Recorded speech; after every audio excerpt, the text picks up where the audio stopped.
सो दोस्तों, central bank of India ने अपने Q2 के नंबर डिस्क्लोज कर दिए। डेटा रुपीज इन लैक्स में दिया हुआ है, मैं आपको करोड़ में कन्वर्ट करके बताता हूँ। सो देखिए, कंपनी का इस क्वार्टर की जो टोटल इनकम है हो रही है दोस्तों लगभग 10,249 करोड़। पिछले क्वार्टर में थी 10,374 करोड़ और पिछले साल 9,849 करोड़ की कंपनी ने टोटल इनकम जनरेट की थी। सो देखिए, ईयरली बेसिस पे कंपनी की जो टोटल इनकम है वो हमें बढ़ती हुई देखने को मिल रही है। क्वार्टरली बेसिस पे कंपनी की टोटल इनकम हमें डाउन जाती हुई देखने को मिल रही है। इंटरेस्ट इनकम की बात करें तो इस क्वार्टर की देखने को मिल रही है 8,743 करोड़। पिछले क्वार्टर में थी 8,588 करोड़ और पिछले साल 8,202 करोड़ की इंटरेस्ट इनकम कंपनी ने अर्न की थी। तो ईयरली बेसिस पे इंटरेस्ट इनकम बढ़ी है और क्वार्टरली बेसिस पे भी हल्की सी हमें इंटरेस्ट इनकम बढ़ती हुई देखने को मिल रही है।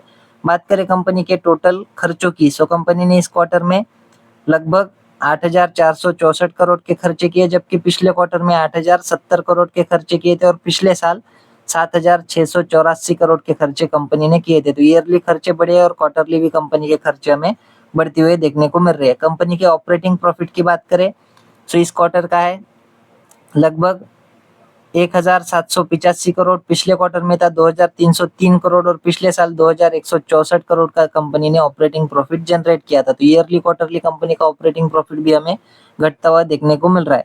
प्रोविजन की बात करें तो कंपनी का इस क्वार्टर का प्रोविजन रहा है 314 करोड़। पिछले क्वार्टर में था 521 करोड़ और पिछले साल 598 करोड़ के जो है कंपनी के प्रोविजंस देखने को मिल रहे थे। सो ईयरली बेसिस पे प्रोविजंस डाउन है और क्वार्टरली बेसिस पे भी कंपनी के प्रोविजंस अच्छे खासे गिरते हुए हमें देखने को मिल रहे हैं।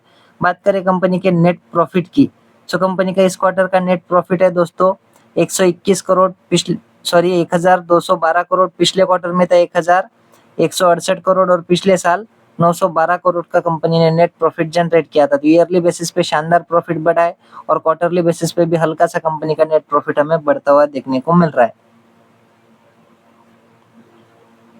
ईपीएस की बात करें तो इस क्वार्टर के 1 रुपया 34 पैसे, पिछले क्वार्टर में था 1 रुपया 29 पैसे और पिछले साल 1 रुपया 5 पैसे का ईपीएस देखने को मिलता था। तो ईयरली क्वार्टरली कंपनी का ईपीएस भी हमें अच्छा खासा ग्रो करता हुआ देखने को मिल रहा है। वही बात करें कंपनी के एनपीएस के बारे में, तो देखिए कंपनी के इस क्वार्टर के एनपीएस देखने को मिल रहे हैं 0.48% के। पिछले क्वार्टर में थे 0.49% और पिछले साल 0.69% के कंपनी की एनपीएस देखने को मिल रहे थे। तो ईयरली शानदार कंपनी की एनपीएस घटे है, क्वार्टरली बेसिस पे भी एनपीएस हमें घटते हुए देखने को मिल रहे हैं। बात करें कंपनी के नेट प्रॉफिट की, तो कंपनी नेट प्रॉफिट मार्जिन की तो इस क्वार्टर की है 11.43%। पिछले क्वार्टर में थे 11.27% और पिछले साल 9.27% की नेट प्रॉफिट मार्जिन देखने को मिल रही थी। सो ईयरली क्वार्टरली कंपनी की नेट प्रॉफिट मार्जिन भी हमें अच्छी खासी ग्रो करती हुई देखने को मिल रही है। डेब्ट टू इक्विटी रेशियो को देखें तो है 0.15। पिछले क्वार्टर में भी 0.15 ही देखने को मिलता था और पिछले साल 0.21 का जो है डेब्ट टू इक्विटी रेशियो देखने को मिलता था। तो ईयरली क्वार्टरली जो है कंपनी का डेब्ट टू इक्विटी रेशियो भी अच्छा खासा परफॉर्मेंस देता हुआ देखने को मिल रहा है। सो ये थे दोस्तों सेंट्रल बैंक ऑफ इंडिया के नंबर्स। आशा करता हूँ वीडियो आपको इन्फॉर्मेटिव लगी होगी। अगर अच्छी लगी हो तो चैनल को सब्सक्राइब कर देना। धन्यवाद।